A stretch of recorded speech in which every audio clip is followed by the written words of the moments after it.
Hello and welcome to a special edition of LISA Conversations. Tom and I are here at the actual LISA conference talking with people in person. Isn't that wonderful?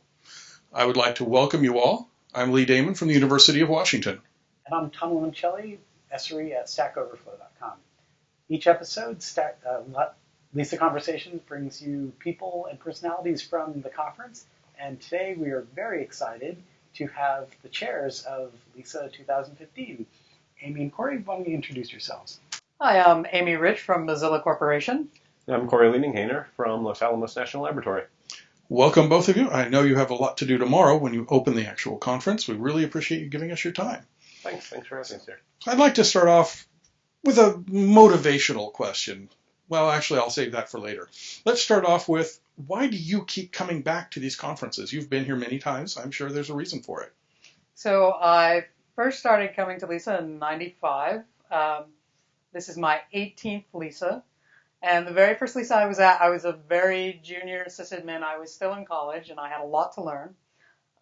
And when I got to LISA, people were really welcoming. I mean, it wasn't just the technical information I got. It was the people that stopped to say hi. It was the people who said, hey, let's go out to dinner. And I also met some incredibly famous technical people who were just hanging out in the hall and ready to talk. And that was fantastic. And over the years, I've kept a number of these friendships. Like, Lee, I've known you, and I've known Tom forever. And I can go back to these people, and we can talk about technical things. We can talk about, I'm now a manager, so when I started to move up in my career or change career paths, I could talk to different people about those things. And now I'm sort of at the other end of the spectrum where my position is more giving back to the community. And of course, I'm still learning more as I'm coming to, because technology is always changing and my job is always changing. So I'm a relative LISA newbie compared to Amy. My first LISA that I actually attended was in 2006. That was when I had been an admin for several years and worked with people who had come to the conference frequently, but I always saw it as that thing that those other people did. I didn't see the appeal of it until I actually came and realized what actually goes on here. All of the talks, all of the workshops, all of the tutorials, everything there, along with the ability to walk around and meet people who've written the books and the tools that I use on a regular basis, really changed my view of what actually goes on and why I want to be coming. So since then, I've come back every year. I've slowly picked up responsibilities with it. I've learned, I've become now friends with all of you. And it's been a great experience. So with that in mind, what was your motivation for putting this conference together? What were you trying to hit? What were the high points? What were the goals that you had in putting this particular conference together? So for me, I mean, it's not just the technical aspects of the conference. Two of the things that are very important to me right now, as I mentioned, I work at Mozilla, and we make a global product, and we're really interested in diversity, and not only just for diversity's sake, but because when you are talking about making global products, you need as much input from different people as you can get. So, and I feel the same way about the conference. And it's not only age or gender or ethnicity. It's like, do you like Microsoft or Unix, Emacs or VI, whatever it is.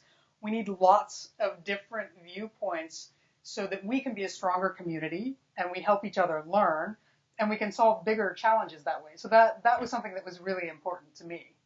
Yeah, bringing in that diversity, both people-wise, everything, but the technology-wise also.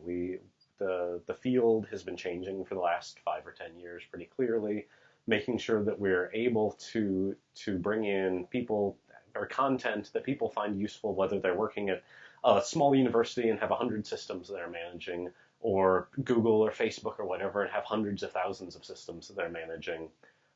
Being able to have the diversity, the full stack of what works on all of those different sorts of systems all at the same conference. It's an exciting challenge, and it turns out it works pretty well.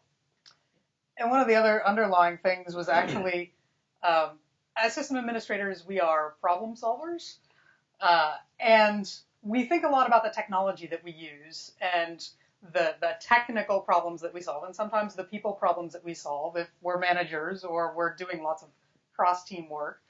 But one of the other things I wanted to communicate, and you'll see this in some of our keynotes, is that what we do in the world matters just as much as what we do for our companies and for the bottom line. So there are ways that we can contribute as system administration to making the world a better place. Like we can help solve issues with cancer. Like our HPC people are working on making things faster, making things easier. And there's all sorts of things that we can do that we don't think of every day. And that was also, one of our goals. Yep. So you both talked about your first time, but, the industry is very different than it was, back then, even for the newbie, Cory. But what, as you were, planning the conference, which is more than a year in planning, what were you thinking of, like, what should new people get out of this conference? Was there specific things that you were planning? Let's pause for a moment and talk about what we mean by tracks. We talk about tracks all the time, but we really don't address what they are. The conference is broken into two main chunks of 3 tracks. We have the training track, the workshop track, and we have the conference track itself, also referred to as the technical track. The training and workshop tracks happen together at the first half of the conference. Training is offered by experts in the field. Sometimes they wrote the book on the topic. Sometimes they actually created the topic itself.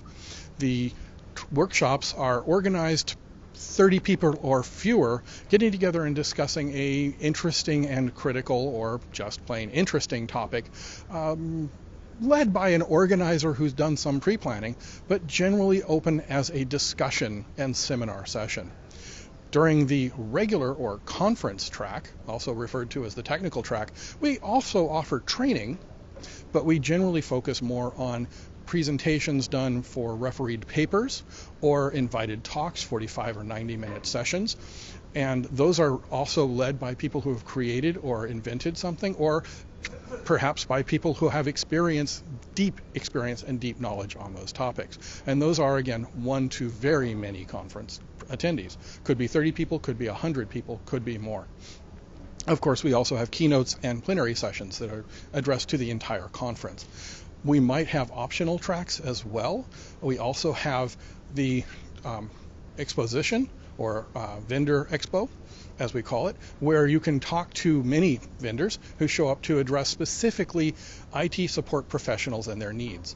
We have LISA Build and LISA Lab, organized technical, in-depth sessions where you can actually go in and be involved in running the conference network, or go into the lab and work on things that you've heard about this week. Towards the end of the week, we have a thing called the lightning talks, which are intended to be brilliant ideas you've thought of at the conference based on conversations in the hallway track, or a technical session you attended, or a tutorial or workshop. These are 5 minutes, no AV at all, where you just get up and you say, here's a great idea. Now you've got some idea of what we mean by tracks, let's go back to the conversation.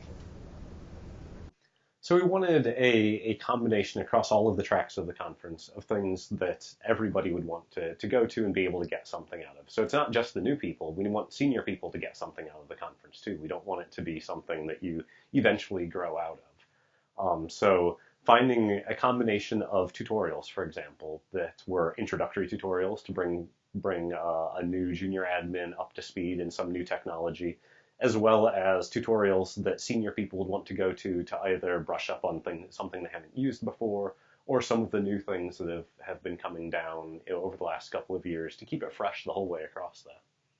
And I think also we were, especially for new people, what's really important, and as I mentioned with my first time experience, if you're kind of alone at your site, you have no one to turn to talk to about, what about these big challenges that I face, and how do I get from point A to point B in my career?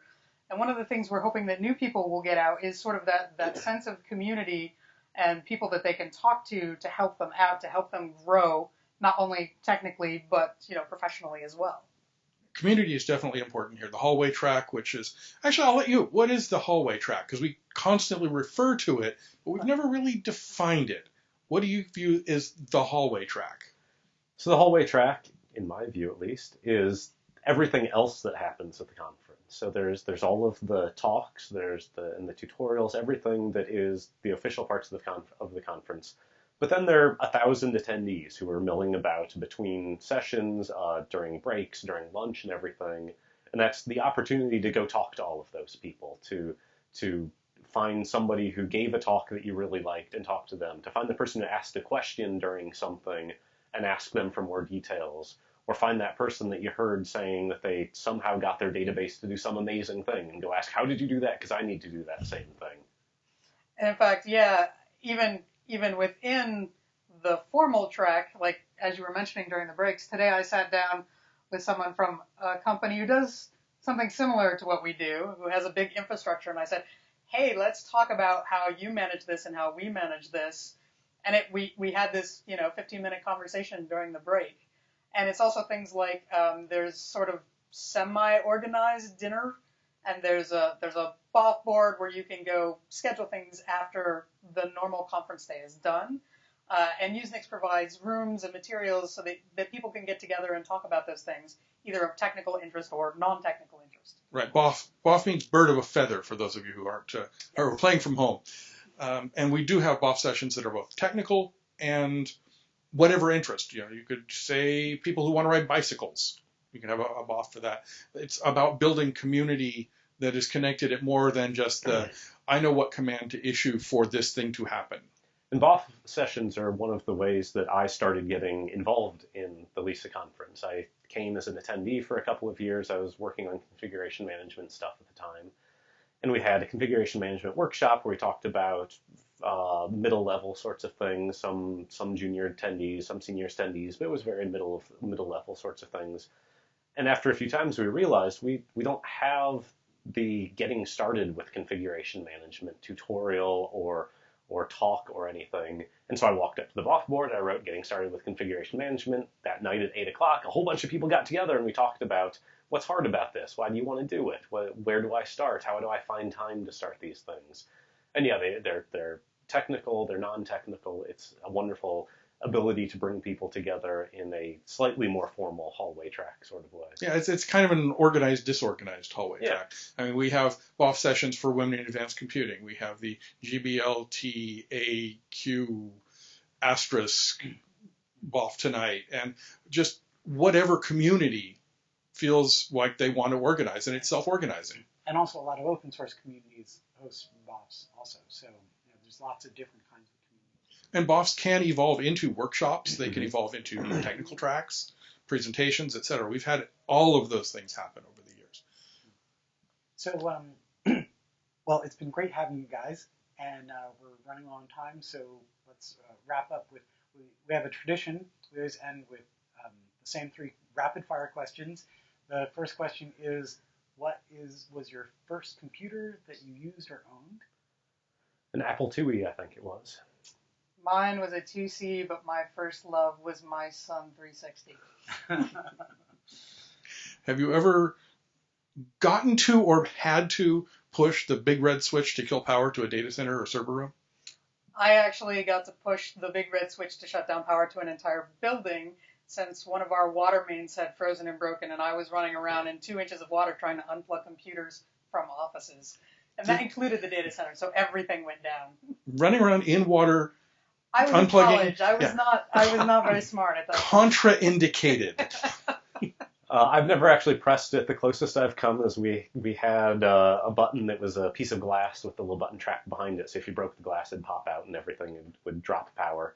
And one day we looked at it and there was a crack through the glass. And so we clearly had to replace it before it did it itself. And so that involved going and finding where the cable went and clipping the right colored wire and actually disconnecting it. But then hoping that that was actually the right thing and that when we unscrewed it and popped the glass out that we didn't just suddenly lose power to the entire room. Awesome. And our third question is, who is your favorite computer scientist or who's inspired you the most? I was very inspired as a grad student by a particular paper I read by Rodney Brooks. The paper was titled Intelligence Without Representation. So Rodney Brooks does a bunch of AI and machine learning research.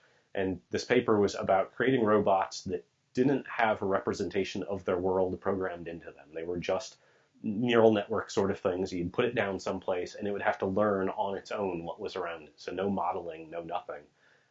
And that general idea of you can't model everything, you have to go into everything ready to learn from it, really has inspired my way of looking at systems. You have a big complex system, you're not going to be able to just model it and then follow that model. You have to be ready to pick up anything that's coming at you. And for me, I think it was Evie Nemeth, who is no longer with us. She wrote one of the first Unix system administration books. Actually, when I got my Sun 360, that was the first book I got to try and learn how to set it up on the network and set up a newsfeed and set up a mail server.